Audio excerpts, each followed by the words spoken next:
Pesta demokrasi telah lewat namun euforianya belum juga selesai. Jika yang menang merayakan, maka yang gagal namun belum siap menerima kekalahan akan mendapat tekanan sebagaimana yang terjadi pada sejumlah caleg gagal berikut. Alami gangguan jiwa hingga meminta kembali bantuan. Seperti inilah tingkah nyeleneh caleg gagal yang bakal bikin kamu geleng-geleng kepala.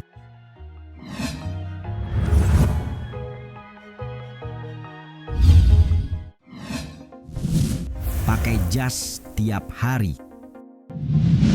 Aksi caleg depresi 1 ini sedang ramai dibahas. Bagaimana tidak, video caleg gagal yang pakai jas tiap hari diunggah oleh akun @littlesecret9 melalui platform X.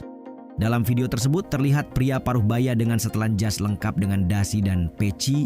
Ketika ditanya alasan pakai jas tiap hari, ia mengaku berkeliling kota hingga menyinggung soal pelantikan.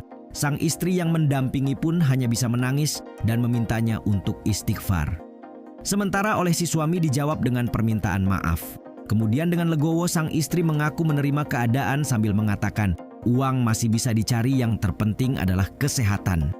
Belum diketahui pasti siapa sosok caleg ini. Namun dalam keterangan video tertulis, seorang caleg pakai jas setiap hari dan berhalusinasi sudah menjadi anggota dewan. Semoga dilapangkan hatinya dan diberi keikhlasan untuk menerima kenyataan.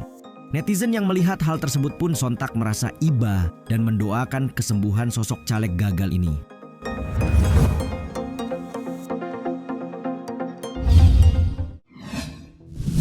Bongkar jalan dan teror warga. Video caleg gagal yang membongkar jalan hingga meneror warga dengan petasan juga tak kalah viral belakangan ini. Caleg yang dimaksud berasal dari Kabupaten Subang, Jawa Barat, di mana dalam aksinya ia membongkar jalan yang sebelumnya ia bangun lantaran kalah telak dari pendatang baru. Selain itu, caleg yang sudah menjadi anggota Dewan 2 periode dari Partai Demokrat ini juga bikin onar dengan menyalakan petasan di masjid. Caleg yang diketahui bernama Ahmad Rizal ini menyalakan petasan di menara masjid di Tegal Koneng, Desa Tambak Jati, Kecamatan Patok Busi, Subang.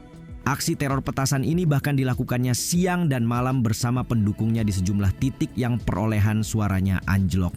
Akibat dari aksi tak etisnya, masyarakat Tambak Jati menjadi resah dan tak sedikit anak-anak balita juga orang tua dikabarkan jatuh sakit. Tidak sedikit warga yang harus menjalani perawatan di rumah sakit karena suara petasan berdaya ledak cukup besar yang ditimbulkan. Bahkan, seorang lansia dikabarkan meninggal lantaran terkena serangan jantung karenanya.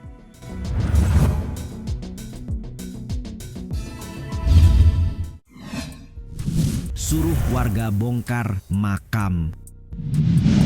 Setelah aksi bongkar jalan, caleg gagal lainnya viral setelah video pembongkaran makam yang terjadi atas perintahnya tersebar luas di media sosial. Pembongkaran makam tersebut berlangsung pada 18 Februari 2024 bertempat di Donggala, Sulawesi Tengah. Disaksikan warga setempat dan kemudian videonya diunggah akun Facebook Ananda Novriani. Kejadian ini lalu tersebar di platform medsos lainnya, dari X hingga Instagram. Setelah ditelusuri, keluarga mendiang membongkar makam karena perintah dari caleg yang belakangan diketahui berinisial MR. Pembongkaran diketahui terjadi setelah caleg Partai Golkar tersebut hanya memperoleh sedikit suara di TPS. Tapi ternyata lahan makam yang dibongkar sebenarnya sudah diwakafkan 2 tahun lalu untuk almarhum. Namun karena keluarga almarhum tidak memilihnya dalam pemilihan legislatif kemarin, caleg gagal tersebut kecewa dan memerintahkan agar makam yang masih memiliki hubungan keluarga dengan dirinya itu tetap dibongkar. Atas aksinya itu, si caleg gagal dicap buruk oleh netizen.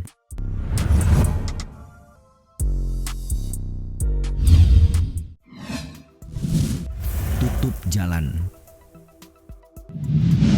Sejumlah warga di Kelurahan Kota Uneng, Kecamatan Alok, Sika, NTT dihebohkan setelah penutupan jalan yang dilakukan caleg bernama Antonius Reybold da Cunha. Dalam sebuah video yang disiarkan seputar iNews, terlihat warga saling membantu mengangkat sepeda motor untuk diseberangkan karena akses jalan yang biasa digunakan tertutup seng setinggi pinggang orang dewasa. Karena kesal, warga kemudian membalas dengan menutup sisi jalan dari arah berlawanan menggunakan kawat berduri. Atas tudingan menutup jalan karena gagal nyalek, Antonius angkat suara dan membantah tuduhan. Ia berdalih bahwa jalan yang biasa dimanfaatkan sebagai jalan alternatif itu sebenarnya merupakan pekarangan dan bukannya jalan utama sehingga ia berhak menutupnya kapan saja. Aksi penutupan itu pun mendapat beragam reaksi, namun sebagian besar netizen membela. Dalam artian, jika memang benar bahwa lahan tersebut adalah milik pribadi, maka sang pemilik berhak atas penutupan akses.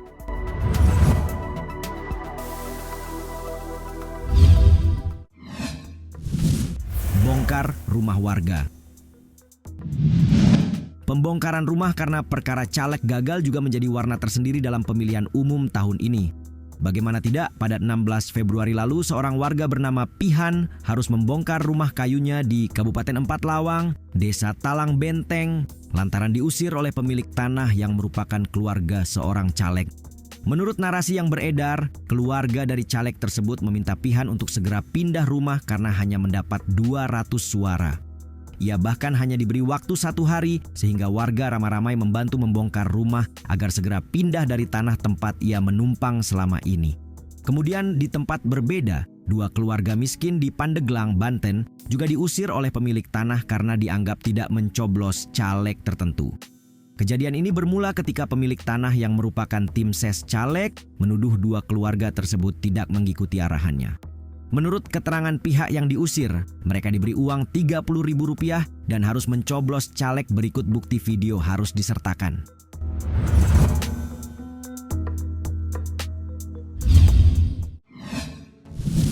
Meminta kembali bantuan. Kontestasi pemilu menjadi waktu yang tepat bagi calon wakil rakyat untuk mengambil hati pemilik hak suara di dapil tertentu. Sayangnya mereka kebanyakan pamrih karena setelah gagal mendapatkan kursi ada yang meminta kembali apa yang telah mereka berikan. Salah satu kasus yang viral terjadi di Banyuwangi, Jawa Timur, di mana seorang caleg diberitakan menarik kembali bantuan paving block yang digunakan untuk memperbaiki jalan. Video itu pun menjadi viral di media sosial. Hingga belakangan diketahui bantuan ditarik setelah perolehan suara sang caleg tak sesuai target. Tidak hanya itu, meminta kembali serangan fajar juga marak terjadi setelah pemilu usai. Di Gorontalo, Sulawesi Utara misalnya ada warga yang mengaku didatangi oknum caleg yang mengamuk dan meminta kembali uang yang telah dia berikan kepada warga karena kalah dalam pemilu. Selain itu, video seorang tim sukses di Nrekang, Sulawesi Selatan juga viral setelah ia mendatangi rumah warga untuk meminta uang serangan fajar setelah calegnya tidak lolos. Kejadian tak jauh beda juga terjadi pada seorang tim ses di Cirebon, Jawa Barat yang mengambil kembali amplop serangan fajarnya. Ia bahkan mendatangi Padepokan Al-Bustami karena mengalami depresi.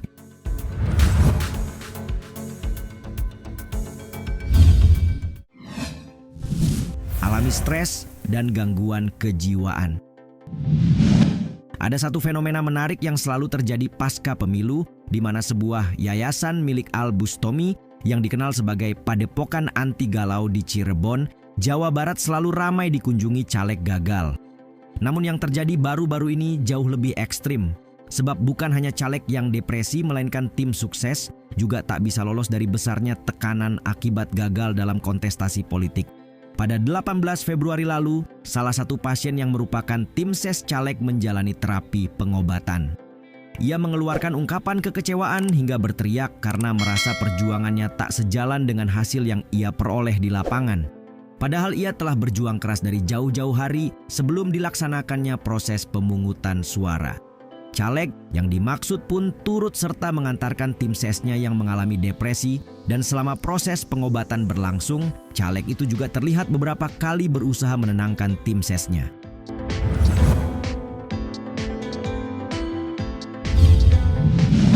Sejumlah kejadian tadi membuktikan bahwa setiap petarung harus memiliki mental kuat. Tidak hanya demi masa bakti di masa depan, tapi juga untuk menerima kemungkinan kalah. Bagaimana pendapat kalian mengenai fenomena caleg gagal dalam daftar?